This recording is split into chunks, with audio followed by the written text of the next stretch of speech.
Hello guys, welcome back to my YouTube channel. So guys, इस video में हम BSc third semester के chemical kinetics unit के first order reactions के बारे में डिस्कशन करने जा रहे हैं। ये रिएक्शन काफ़ी बच्चों के लिए कंफ्यूजिंग होता है। इसको काफ़ी लोग स्पेशली बायो स्टूडेंट्स इसको रटते हैं कि ये डेरिवेशन कैसे हो, इसको रटना पड़ता है बिकॉज बहुत बच्चों को इंटीग्रेशन करने में दिक्कत होती है। सो इस वजह से बायो वाले स्टूडेंट स्पेशली इसको रट के ही एग्ज़ाम देने जाते हैं। बट मैं इस वीडियो में गाइज आपको ये गारंटी देती हूँ कि इस वीडियो को आपको एंड तक विजिट करने के बाद ये डेरिवेशन आपको दोबारा कभी भी देखने की भी ज़रूरत नहीं पड़ेगी। मैं आपको इस वीडियो को देखने के बाद इतना गारंटी के साथ बता सकती हूँ कि ये वीडियो आपको इतना ज़्यादा बेनिफिशियल हुआ, क्योंकि ये वीडियो देखने से ही आपकी पूरी कॉन्सेप्ट को क्लियरिटी हो जाएगी, I guaranteed. So guys, let start for this order of reaction. Basically हम फर्स्ट ऑर्डर रिएक्शंस को डेरिवेट क्या कैसे करते हैं, इसमें हम इसकी स्टडी करने वाले हैं। सो गाइज, लेट स्टार्ट। सपोज एक रिएक्शन ए है, वो प्रोडक्ट पी देता है। ठीक है, कोई एक रिएक्शन है जो कोई एक रिएक्टेंट ए जो कुछ टाइम बाद प्रोडक्ट पी देता है। ठीक है, अगर यहाँ पे हम इसकी रेट लिखने की बात करें तो आपको गाइस पता होना चाहिए कि रेट हमको बेसिकली दो तरीके से लिखा जा सकता है। पहले रेट लिखने का तरीका होता है आपका एक रेट जो होता है, हमको पता है कि वो हमेशा इस रिएक्टेंट के डायरेक्टली प्रोपोर्शनल होता है। तो हम लिख सकते हैं ना, rate is directly proportional to किसके, रिएक्टेंट की। और गाइस, चूँकि ये फर्स्ट ऑर्डर रिएक्शन है तो इसके पावर क्या हो जाएगा, 1 हो जाएगा। Isn't clear? सो अब आपको पता है गाइस कि जब भी प्रोपोर्शनैलिटी का सिंबल हटाते हैं तो वहाँ एक कोई कांस्टेंट आ जाता है। तो यहाँ पे हम रेट को लिख सकते हैं, रेट इज़ इक्वल टू के ए टू द पावर 1। 1 क्यों मैंने लिखा गाइस, क्योंकि ये रिएक्शन कैसा है, फर्स्ट ऑर्डर रिएक्शन है। और की कैसे आ गया, की इसलिए आया क्योंकि यहाँ पे ये प्रोपोर्शनैलिटी का जो सिंबल है मैंने इसको रिप्लेस किया। और जब भी प्रोपोर्शनैलिटी का सिंबल हटाया जाता है तो वहाँ पे एक क्या आ जाता है, कांस्टेंट आ जाता है। इस कांस्टेंट को हम रेट कांस्टेंट या प्रोपोर्शनैलिटी कांस्टेंट के नाम से जानते हैं। इसको हम लोग क्या जानते हैं, K is equal to rate constant. इसको हम लोग रेट कांस्टेंट के नाम से जानते हैं। ठीक है गाइज, तो अभी हम कंसीडर करते हैं। तो ये इसको हम मान लेते हैं हमारा इक्वेशन नंबर फर्स्ट। और रेट लिखने का एक और तरीका गाइज आपको पता होगा, आपने पढ़ा होगा डिफरेंशियल रेट और इंस्टेंटेनियस रेट। रेट जैसा कि आपको पता है, रेट दो टाइप का होता है। एक होता है हमारा एवरेज रेट और एक होता है हमारा इंस्टेंटेनियस रेट। इंस्टेंटेनियस रेट क्या होता है गाइज, जब किसी सर्टेन पीरियड के लिए, किसी पर्टिकुलर टाइम के लिए रेट हम लोग कैलकुलेट करते हैं तो वहाँ पे हम इंस्टेंटेनियस रेट लेते हैं।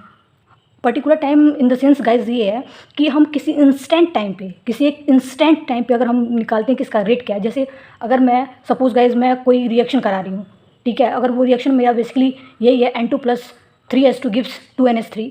जैसे हम हैबर प्रोसेस से अमोनिया ही बना रहे हैं, तो मैंने कहा कि T is equal to 10 second पे इस रिएक्शन का रेट क्या है।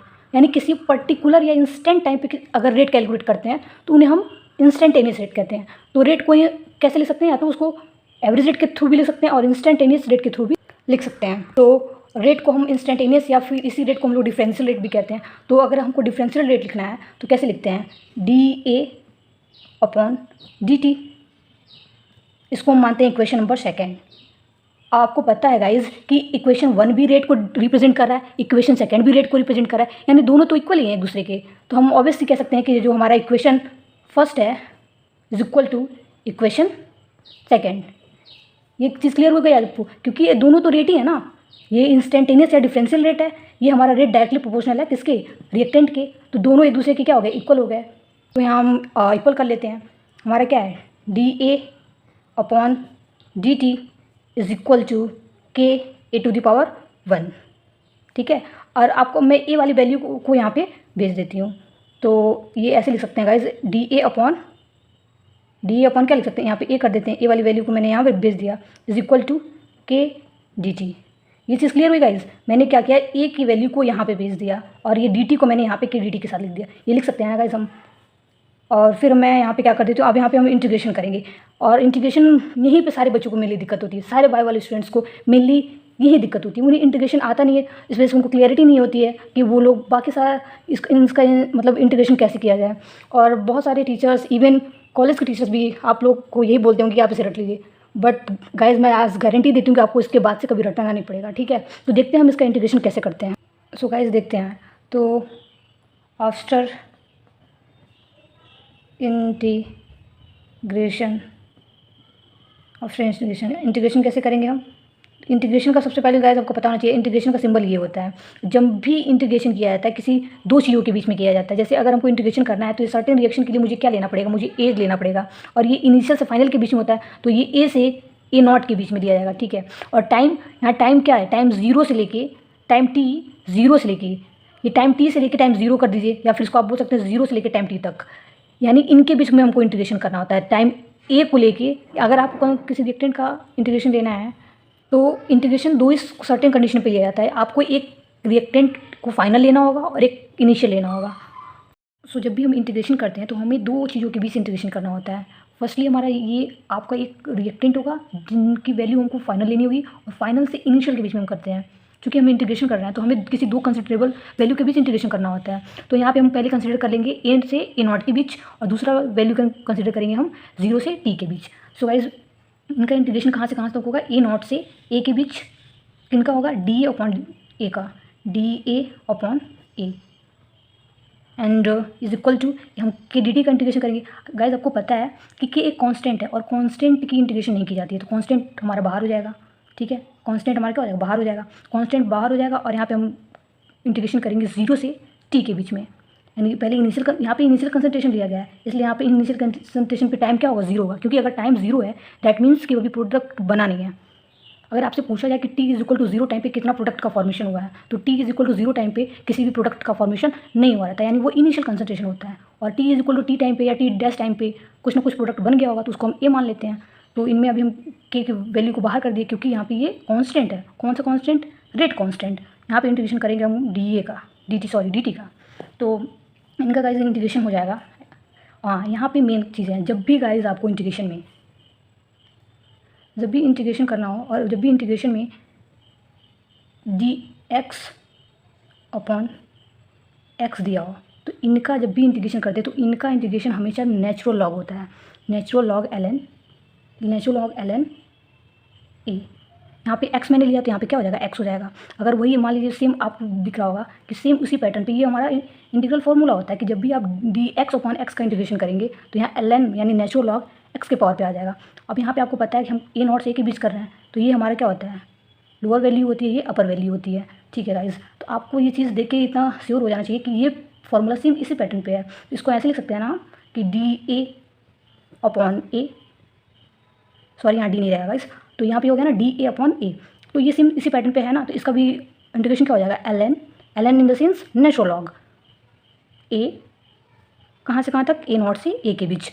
अब बहुत लोगों को ये होता है कि एल एन नहीं, व्हाट इज़ एल एन, तो एल एन आपको इंटर में पढ़ाया जाता है, इवन फर्स्ट ईयर में भी ये चीज़ बताया जाता है, लेकिन मैं चूँकि अपना वीडियो बेसिक से बना रही हूँ तो मैं आपको ये बताती हूँ कि एल एन क्या होता है। So guys L N basically log होता है, लॉग इन द सेंस जैसे पता है कि आपको लॉग दो टाइप्स के होते हैं, एक होता है हमारा नेचुरल लॉग और दूसरा होता है common log. Common log log to the base 10, log to the base 10 को हम लोग कॉमन लॉग कहते हैं, और एल एन को हम लोग नेचुरल लॉग कहते हैं। एल एन को ही हम लोग ई से भी डिनोट करते हैं। ये क्या होता है, एक प्री एक्सपोनेंशियल कांस्टेंट एक तरह से ये भी होता है, इसको आप लोग ये एक नेचुरल लॉग को रिप्रेजेंट करने का एक वैल्यू होता है, ठीक है। इस नेचुरल लॉग को ही हम लोग क्या कहते हैं, यहाँ पे log 10 इसको रिप्रेजेंट। अगर आपको एल एन से कभी भी L N is equal to क्या है, ई, और ई इज इक्वल टू, अभी अगर आपको कभी भी नेचुरल लॉग से कॉमन लॉग में जाना हो,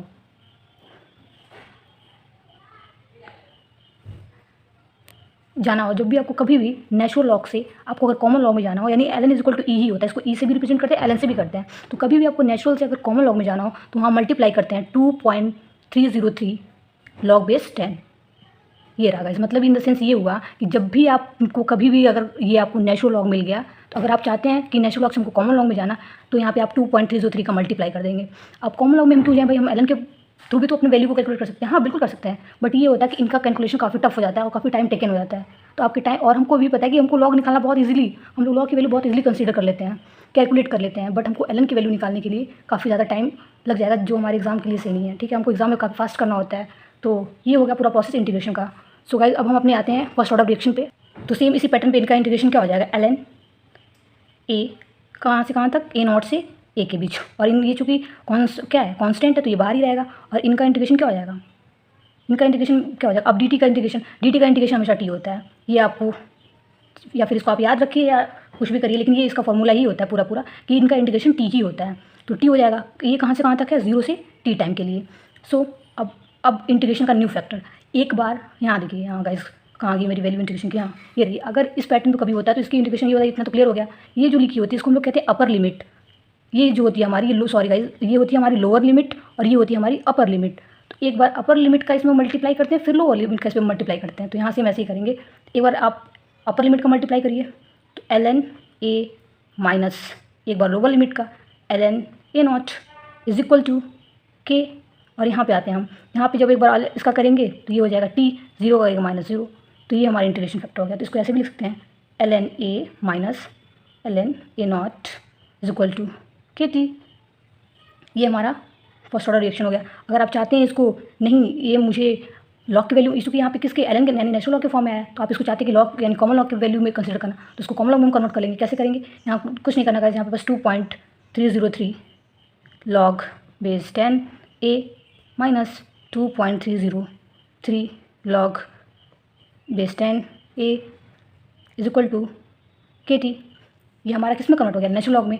अब इस यहाँ पे 2.303 को हटाने के लिए हम पूरे इक्वेशन में 2.303 का मल्टीप्लाई कर देते हैं, जिसकी वजह से ये क्या हो जाएगा, मल्टीप्लाई नहीं गाइस, यहाँ पे हम इसको डिवाइड कर देते हैं, जिसकी वजह से ये पूरा क्या हो जाएगा, ये पूरा गायब हो जाएगा। यहाँ पे देखिए, और जैसे इसमें मल्टीप्लाई करेंगे यहीं कर देते हैं गाइस 2.303 का, तो ये पूरी वैल्यू कट गई। यहाँ हो जाएगी log 10 a minus log base 10 a not is equal to kt 2.303।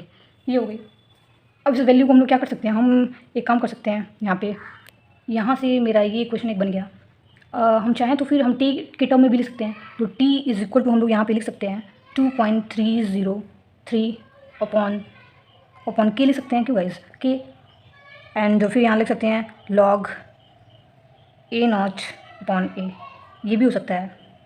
अब आपको सबसे बड़ा कन्फ्यूजन हुआ होगा, अब मैंने a नॉट अपॉन a क्यों कर दिया गाइज। आपको ये बहुत बेसिक सी बात है, आपको ये पता होनी चाहिए, जब भी लॉग m माइनस n के रूप में कोई होता है, जब भी लॉग m माइनस n के रूप में कोई भी होता है, तो उनको हम लोग लॉग m अपॉन n के रूप में लिख देते हैं। तो यहाँ पे आप देख रहे होंगे लॉग a माइनस क्या है, log a minus a not यानी लॉग m माइनस n के रूप में, इनको मैंने क्या कर दिया, लॉग m अपॉन n के रूप में कर दिया, और इस k को मैंने यहाँ भेज दिया, और ये वैल्यू, ये अपर वैल्यू, ये क्या है हमारी, ये जो लोअर वैल्यू वो अपर वैल्यू में चली गई, और ये जो अपर वैल्यू थी वो लोअर वैल्यू में आ गई, और ये लॉग m माइनस n से मैंने इसको तोड़ा और ये वैल्यू हमारी डेरिवेट हो गई। तो ये सारी ये गाइज होता है हमारा first order reaction.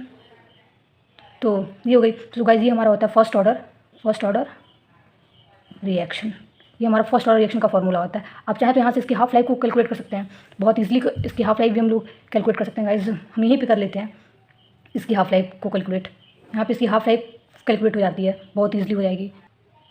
Half life in the sense ये होता है गाइज, यहाँ पे हमको t इज इक्वल टू लेना होता है क्या, t हाफ, और e इज इक्वल टू लेना होगा a नॉट बाई 2, इनिशियल उसका हाफ होगा ना गाइज यहाँ पे। तो यहाँ फॉर्मूले में हम लोग पुट कर लेते हैं बहुत ईजिली। यहाँ हो जाएगा guys t half is equal to 2.303 upon k।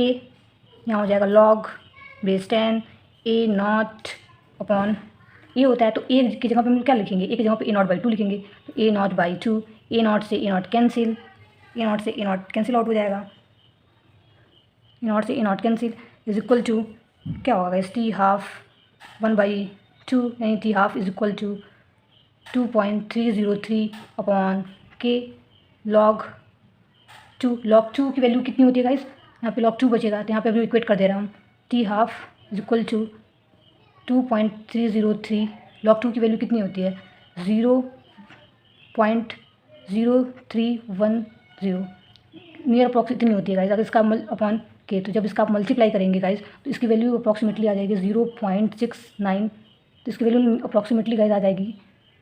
तो इसकी जो वैल्यू है गाइस वो यहाँ मैं करते हुए दिखाई नहीं दे रहा, तो 0.693 अप्रॉक्सीमेटली इसकी वैल्यू इतनी आ जाएगी अपॉन के। तो ये हमारा डेरिवेट हो गया हाफ लाइफ भी, t half is equal to 0.693 upon K. ये हमारी हाफ लाइफ, ये रही हमारी हाफ लाइफ और first order reaction. So guys ये प्रूव्ड, ये हमारी हाफ लाइफ हो गई किसके लिए, फर्स्ट ऑर्डर रिएक्शन के लिए। So guys thank you for watching this video. और गाइज मैं आपको इन्फॉर्मेशन देती हूँ कि मैं इस सीरीज़ में BSc थर्ड सेमेस्टर की केमिस्ट्री सीरीज़ स्टार्ट कर रही हूँ। आप मेरी वीडियो को प्लीज़ लाइक सब्सक्राइब करिए।